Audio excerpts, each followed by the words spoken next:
Welcome to the Nexus Point. We are Rich Romero and Geoff Bruskin, and this is the podcast for next generation accounting firms. Hi, everyone. Welcome back to the Nexus Point Podcast. As always, my name is Rich, and we're here always with managing partner and CEO of White Tiger Connections, Geoff Bruskin. Geoff, how you doing today? Doing great, Rich. How about you? I'm doing well. It's Monday. We're busy. Things are going well. And today we're going to be talking about in two firm owners staring down, what the next chapter is. We're not talking about tomorrow.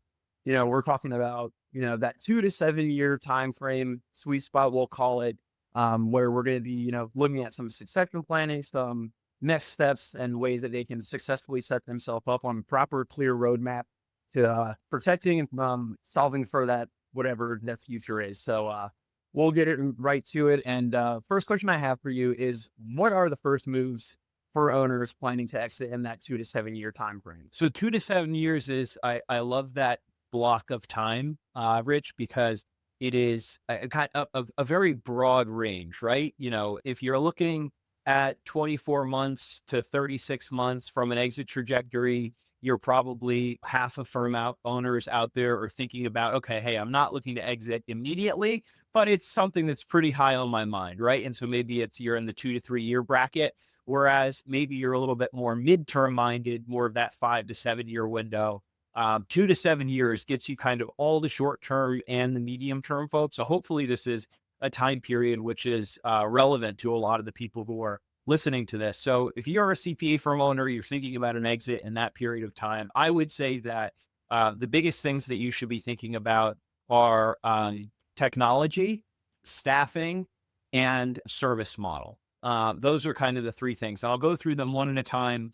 Modern technology is critical. And if you have more than 24 months, even if it's only 25 months left in the saddle, you should be thinking about elevating your tech stack to be cloud hosted as opposed to on-prem hosted, and using, as a result of that cloud hosting, some of the tactical softwares which will make your workflow more efficient. It's going to be hard to make those migrations, but buyers are looking for those, and your ability to be looked at as something appetizing from a private equity standpoint, as opposed to something appetizing from kind of the 1 times gross revenue, traditional firm M&A sort of mindset, is going to be kind of foundationally positioned on how efficient are your systems as a result of the technology. So tech is number one. Number two is your talent. And that actually piggybacks really nicely, Rich, off of the tech conversation.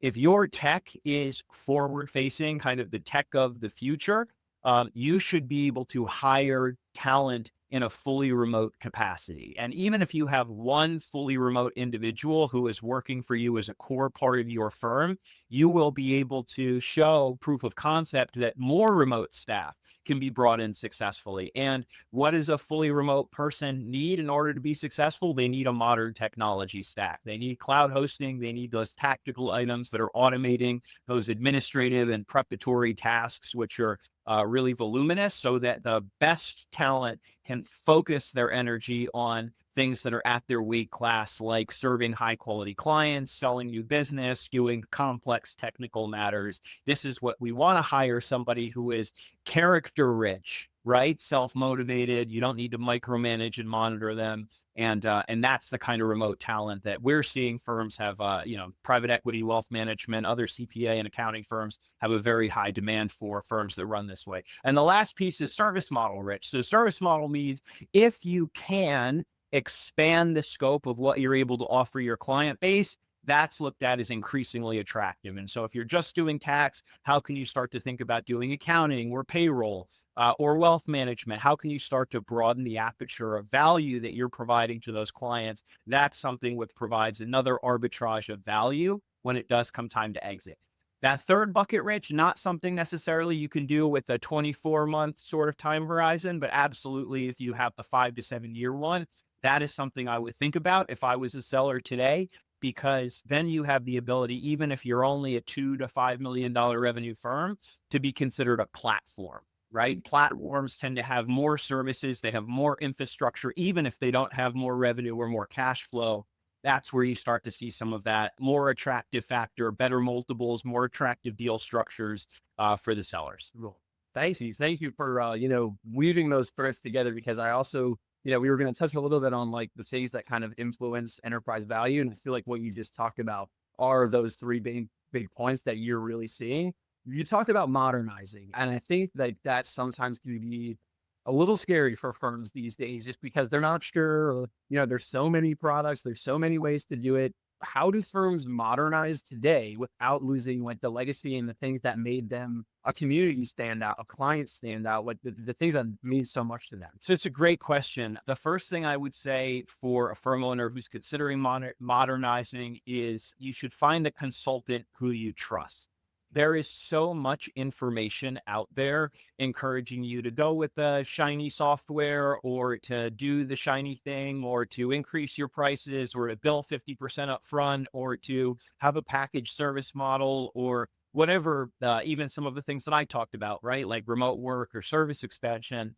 And so that your attention is not divided, you need to be focused in order to execute any kind of change management initiative. You should find a consultant who you resonate with, one who will meet you where you're at, who will shoot you straight, not sugarcoat the situation, and help you take incremental steps towards where you want to go. And that becomes increasingly possible if you get realistic with yourself about what kind of time horizon you have, or even what kind of multiple you want. I was having a conversation recently, Rich, with somebody who runs $1 million firm and is looking for $1 million in cash. And that would be enough to get him to be satisfied with his exit. And the reality is he can probably get that through doing a couple of tactical things on a much shorter timetable than what he was thinking would be necessary. It's just a little bit of reimagination of kind of the resources that he's working with in order to get to that point. The point being, if you have someone who you trust, an advisor who you trust, who will meet you where you are at, that person is the best equipped to hold your hand and to walk you through the breadth of options that exist for how it might make the most sense for you collaboratively, because ultimately you're the one as the firm owner who needs to make the decision and who should be making the decision about which steps you take, where should you go, and that's going to be with the help of an advisor. For me, I think, to try to directly answer your question, when I'm advising my clients, maybe I led the witness a little bit, Rich. I really like to meet folks where they're at. For some folks, I suggest tech is the right place to start. For other folks, maybe they have most, but not all of the tech, but for whatever reason, it's kind of too much of a lift for them to do maybe the last pieces of getting the fully modernized tech stack. And maybe they can bridge where they want to get to because of the time or because of the resources or the service model that they have, just by going straight to remote work or straight to a new service line or straight to a better billing methodology, or developing another brand is something that we see from time to time, which is more focused on a particular niche or a particular offering that's complementary, or where there's already a channel partnership that exists. So there's just so many options. And I think a lot of what firm owners struggle with, especially in the CPA profession, where everybody wants to be your buddy, is decision fatigue. And so I would say start with that advisor who you really trust. Well, thank you for that answer too. I think a big theme that you and I have constantly talked about in a lot of our episodes is it keeps coming up for me is intentionality. And I think like that is like a massive, massive theme that I'm glad that we keep touching on because, yeah, in such a transactional world, you and I have had this conversation. I feel like the people in the relationships and like the consideration for what it all means often gets overlooked. And sometimes intentionality, like we said, is a scary thing to walk down. But when you do it truthfully and fully, all I hear is like ways towards success. And as we kind of keep talking about clients and, the firms themselves, for owners, like in conversations that you're maybe having or just in general, how do you, make sure continuity remains for the clients we touched on a little bit, but especially for staff, because change for them also means they have maybe a new boss or structure is going to change. Like, how do you make sure that comes into play and that is accounted for in this conversation you're having? It is such a great question. And thank you for double clicking on it, because you asked me earlier and I didn't answer it. Mhm. The DNA of the firm, the fabric of the firm, how do we make sure that that is not something that is thrown by the wayside as a part of an exit or even an exit plan? And I like to say that it's super cliche, but in professional services, maybe accounting, Rich, even more than other professional services, we are peopling people. So corny, right? But it's super true. We're people who are developing relationships with our staff that are people who are serving our clients that are people. And it's the technical expertise is, maybe the most important thing, but it is also not nearly as important as the relationship development acumen, the trust, the communication, and making sure that all of these things are contiguous and harmonious and that we're doing right by people. We're acting with integrity. We're not leading them down a rosy path, whether it's our firm to the client or maybe even more intimately ourselves to our staff. So I so appreciate the question. It's surmountable. Me, that's my favorite phrase, and it is. I think that making sure that we don't misstep is the right answer. There's not like a kind of a North Star of, where we want to go with how we don't upset the balance of relationships with our staff and with our clients. The North Star is don't make anybody feel like they've had the rug pulled out from under them. That's actually even though it's like the absence of something, right? It's the absence of we're not doing anything wrong. That alone is, I find, a very substantial variable. It's really what is needed in order to successfully execute change management, transformation, whatever we want to call it, in an M&A capacity. And so what is necessary? Well, what's necessary is that there is an advisor who understands the dynamics of the clients and how they're served, the staff and what their expectations are, the compensation dynamics, the career trajectories, the profit sharing, the quality of life, which is maybe the most important thing in the accounting profession specifically. And how do we keep all of those variables in balance in the context of, okay, now you have a buyer who has a combination of debt and equity, which they are bringing to the table in order to purchase your firm. And, buyers, of course, want to cut costs wherever they can. And so if we're above board and highly communicative about all of these moving pieces, and both parties, buyer and seller, have integrity and are genuinely interested in the situation where everybody wins, right? And that is a successful, a possible outcome, I think, in every single deal that has legs, right? Some deals don't have legs. Those parties should never be brought to the table to begin with. But when the right parties are brought to the table, it's the advisor's responsibility in order to put all of the things on the table that both parties are working with. The biggest are kind of the intangible variables. The tangible variables are dependent on the intangible variables, not the other way around. And then we have the ability to be forthright about what those actual deal structure, financial dynamics are. It ends up being, Rich, a very intangibly heavy process where relationship dynamics and trust and communication about all of the moving pieces are the X factors that get the deal done. The financials, the debt service coverage ratio, the arbitrage of multiple, all of these things they're scientific and obviously super important. And the mathematically inclined accountant and analyst and private equity and wealth manager, and we're all very good at running numbers, but the harder pieces are the human pieces. And the pieces that our firm specializes in. Those are, we like numbers for sure, but the human element is what gets deals done, and both parties being happy with deals after the fact. Yeah, and something that I'll kind of just like tack on just a little bit there too. Even in the conversations I'm having, I'm seeing the same thing. I really do feel like when we get into the human and the people aspect of it, that's when I feel like they really start to see value in just what we're doing, because they sense the genuineness of us just wanting to serve, wanting to help, and trying to, figure out what's best for everyone. It's not just about us, and we can't let it just be about them. That partnership, once they feel that and they see that, that's when the possibilities really open up, because there's trust, and all of these other things that you're mentioning are surmountable for. And I agree. I see the same thing, and it's anywhere. Like once someone, really shows that they care about you, you feel much more at ease and much more comfortable going down a path that maybe is difficult. And as firm owners are working through this, just to keep us moving here in conversations and in all of your experience, let's say a firm owner does all of these things, maybe not perfectly, but they execute a lot of what you're saying. When it is time to maybe execute the succession plan or that next step or a sale or anything like that, what do you see structure wise? Like, what do you feel like helps the best for them? So that, once it's time for them to fully step away, what do you see best work out? Like, what do you encourage? What do you kind of advise on? Just talk me through a little bit of that. And then I just want to hear that side of it too, for they do all this work. It's time to have something happen. What's next? So I would say, so I love the question. I think there's kind of two parallel pathways that I like to take firm owners down, Rich. So the first one is beginning with the end in mind. So where is it that you want to go? You know, your firm is 2.5 million in revenue today. You're putting $600,000 a year in your pocket, you know, through salary and distributions. These are seller discretionary earnings. You have 7 staff, and, you know, one of them is a key staff in this regard, and another one is a key staff in that regard.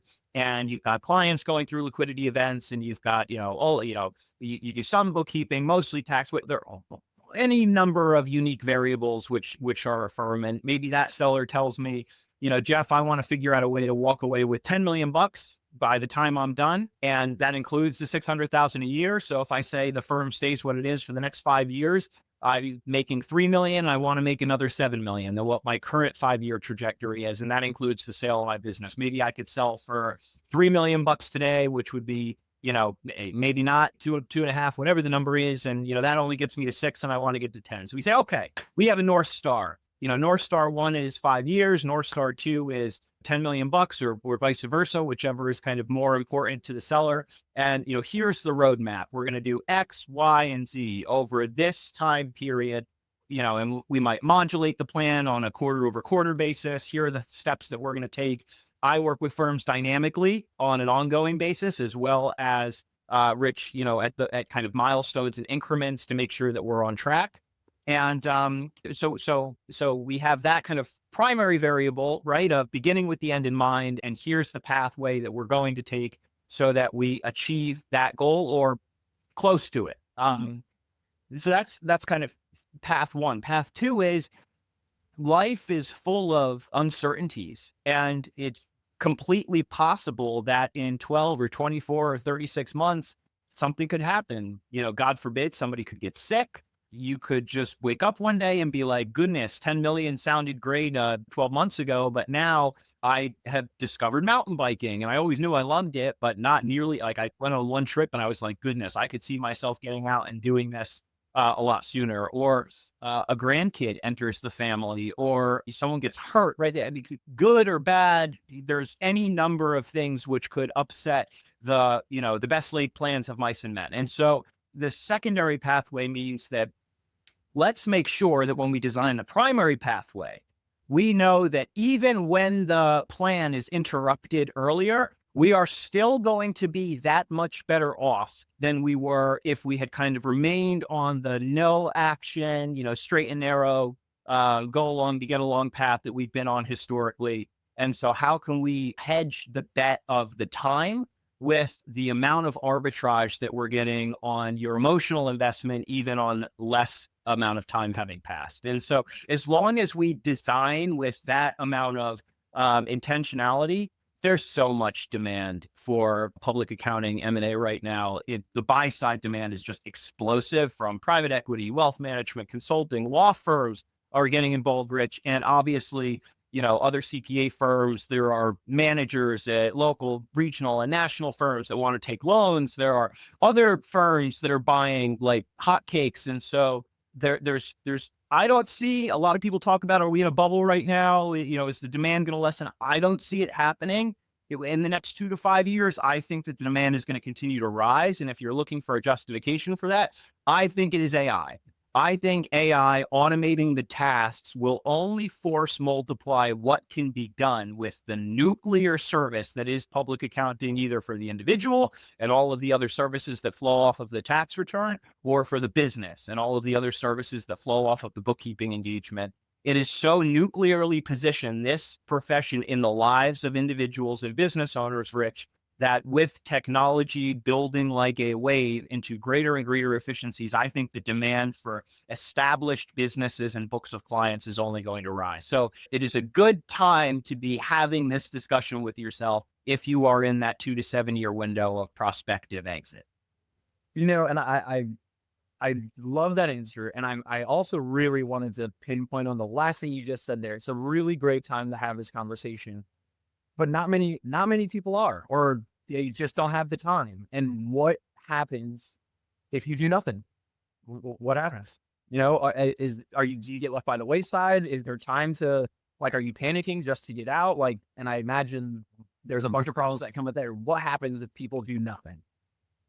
That's a great question. I think that you're in the unknown. I think that you probably still can sell your business when you want to, but you're almost definitely not going to sell it for the same amount or with the same amount of risk being hedged as you will when you are intentional about it. So it's really, Rich, I think like an emotional hurdle for a lot of people to get over, being intentional, to your earlier point, which I think is perfect, about it's almost like life insurance, right? I keep hearing these ads of, I forget the name of the provider, but the guy is like, I'm going to die. You are going to die. You should have life insurance, especially if you are under the age of 50 and blah, blah, blah, blah, blah. We all know that, right? It's a timeless service.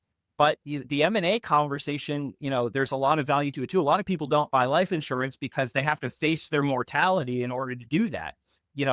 As far as the business is concerned, a lot of people's identity, their youth, their vigor, their passion for life, all of these things and more is caught up in the business that is their baby, that they've built, that has defined who they are.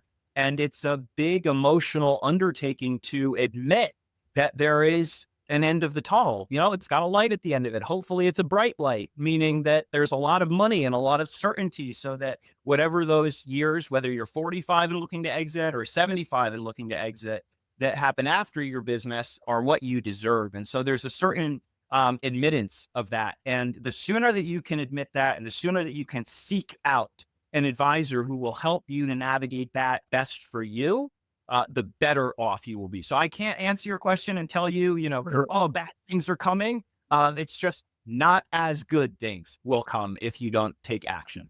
And I think that's a great answer. And, I think there's like a perfect place for us to wrap up today, because, exit planning and exiting doesn't have to be messy, doesn't have to be chaotic, doesn't have to be rushed. There's time and there's ways to, build towards something that protects everything that a firm owner has built and protects the relationships that they've built that we are so very much aware of. And it takes time, but if you do it with intention, like we've been saying, there's a path to a lot of success and a lot of happiness in all areas. So with that, we'll sign off, and we'll talk to you guys next week. See you later. Thanks. Take care. Thank you for watching the Nexus Point. See you next time.